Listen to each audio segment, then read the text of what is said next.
All right, welcome to the local pickup. I'm Jason Broadwater. I am Chris Tubby. And That's a little too much, wasn't it? I liked it. It was like you went up, you harmonized. I am Chris Tubby. Hey. Oh, let's harmonize. Okay. I am Jason Chris Broadwater. Right, that was good. So today we're going to talk about this bass. This is a 1969 Gibson EB-2D bass. The Look at the size of that neck pickup. I mean, dude, it's What called a is happening? sidewinder. A sidewinder? Or a mudbucker. A mudbucker? Is there any other ones? There's other things too. Oh, okay. It's called a holy. Holy moly! You could fry an egg on that thing. You could. It's so I mean, hot. I guess. And if you got it real hot and small it was a piece of egg. Right. You could fry a piece of an egg on that thing if you used it in a different way. So, that having been said, with the amount of egg that can be fried on this thing, Which really, actually isn't that's that where much. Gibson started. No, but the EB series of basses, Gibson made an EB-0, EB-1, EB-2, all these different EB-6. That was their 6-string bass.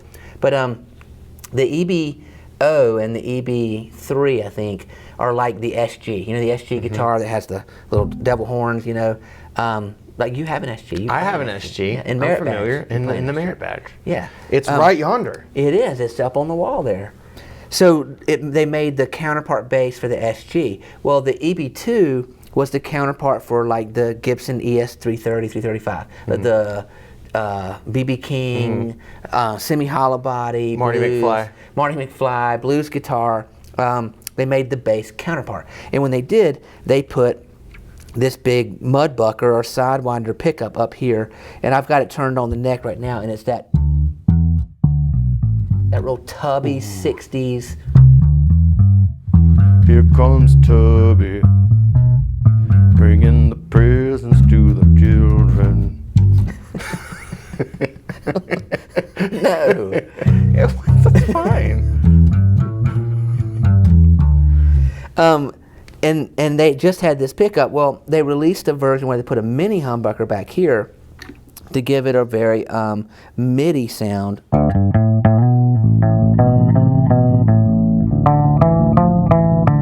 Versus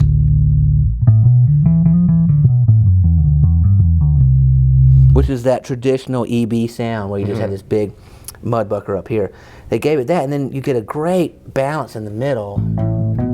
Oh, wow, yeah, totally. Then they added this, actually before they even put this mystery knob. I know. Before they even put this here, they added this switch here, and the switch can be, it can be. Oh, is it a button or a knob? It's a button. Oh, it's a button. Yeah. It can be changed based on how you want it to function. It either gives a boost to the bass, or it cuts out the bass. It's like a low cut that creates this super MIDI sound. And this current bass is wired to do that MIDI thing. I thought it jabbed a little knife in your stomach. Yeah, it does. It pokes you. So like if you want, you know, but when you press it, it's almost like you're playing through a guitar amp. Yeah. That would probably be more of a pick. Yeah. Appropriate. Well, you can mix it with the neck, so you got that super MIDI sound here mixed with that Tubby neck. But I'm not real fond of it being wired this way. I much, prefer the. Here comes Tubby. Yeah. Do you want to play some stuff?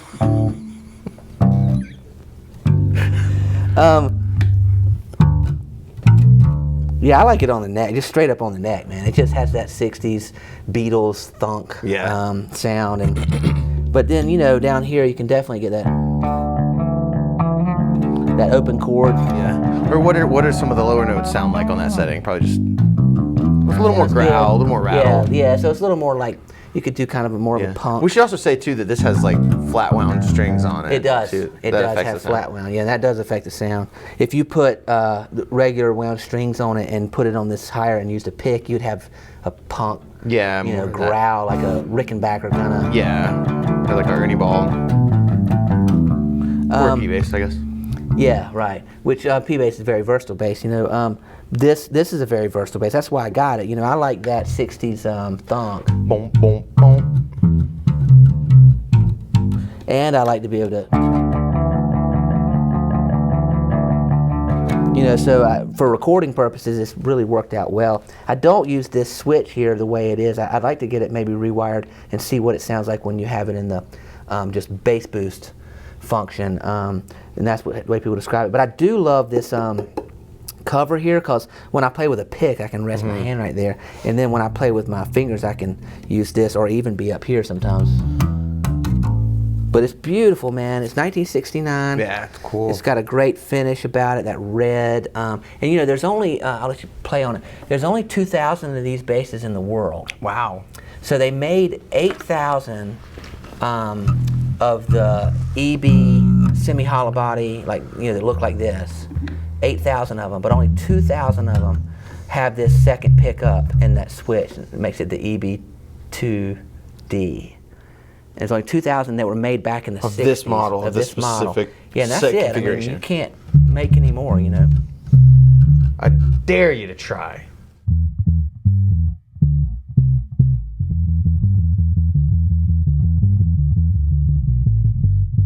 And the big paddle tuners, man, are cool. Yeah, those things are massive. Yeah.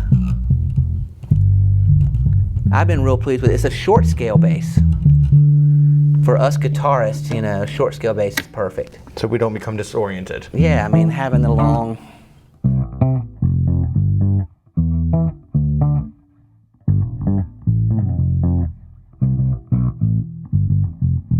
And everything on this bass is original.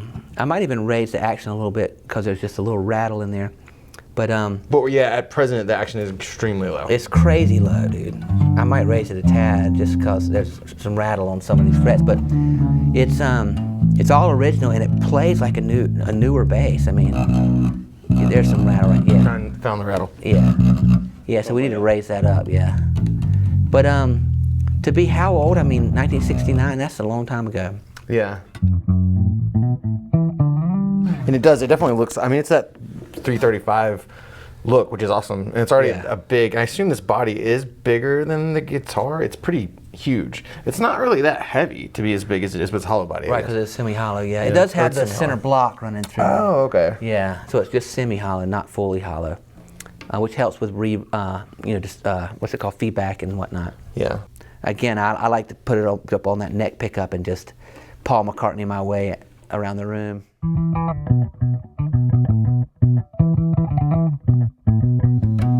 That song called Paul McCartney Yourself Around the Room.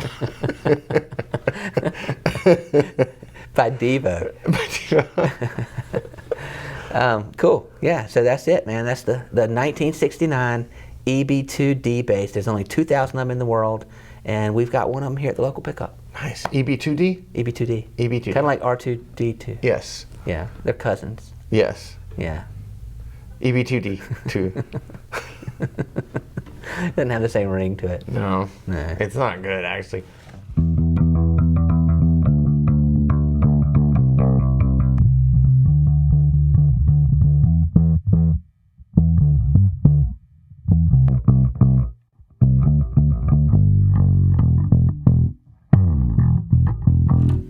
Another one bites the dust.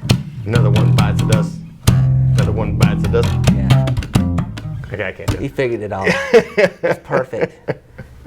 Great job, Flea. Thank you. Congratulations to me. We should hire a bass player or something. Yeah, maybe. It's Or pretty some people know how to embarrassing. play It's pretty musical embarrassing. instruments. Yeah, right. Maybe we should learn how to play them before we get on the camera. Before we get on the old YouTubes. Nah. Nah. It doesn't matter. No, nobody's watching. It's YouTube. Both of our listeners are nice people. I've spoken to them both, and they don't care. Yeah. So anyway, there you go. Gibson EB-2, 1969. Great year, great bass, and I guess we'll see you next time on the local pickup.